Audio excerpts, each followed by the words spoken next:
అమ్మగారిని ఈరోజు రమ్మన్న విషయం ఏంటంటే, ఈరోజు మనము దీని మీద ఎక్కువ కాకుండా ఏది మన చేరికలు అనేది ఎక్కువ కాకుండా ఇంచుమించు అంతా తెలుగుదేశంలో చల్లా చెదురై ఉన్న వాళ్ళందరినీ గ్రూప్ చేసాం. ఇప్పుడు దాకా వాళ్ళకి ఎవరు ఒకరు లీడ్ చేసేదానికి కానీ వాళ్ళని ఎవరు పట్టించుకోకుండా వదిలేసి ఉండే వాళ్ళకి ఇప్పుడు ప్రశాంతమ్మ గారు వచ్చారు, మీకు ఒక అండ ఉంటుందని చెప్పి తీసుకొని వచ్చి నమ్మకం కలిగించి ఒక గ్రూప్ చేసాం. ఆ పరిచయ కార్యక్రమం ఇప్పుడు వీళ్ళందరూ మన గ్రౌండ్ వర్క్ చాలా గట్టిగా చేసేటోళ్ళు.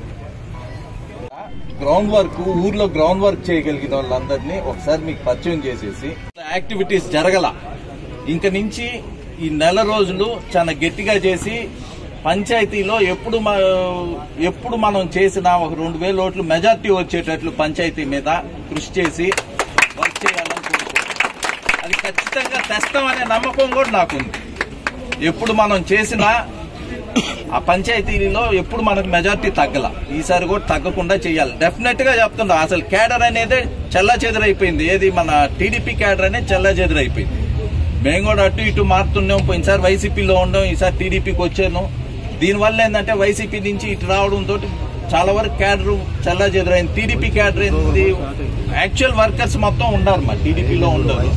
వైసీపీ నుంచి చేరికలు చేస్తాం. అది ఈ రోజు అంత పెద్ద కార్యక్రమం లేకుండా ముందు అసలు మనకు strong TDP, BJP, Janasena holders ని పరిచయం చేసి వాళ్ళ మీద కార్యక్రమం జరిపిస్తామని చెప్పి ఇప్పుడు ఒకసారి మన మధ్యలో రవిచంద్ర గారు వచ్చేసి బీజేపీ మనం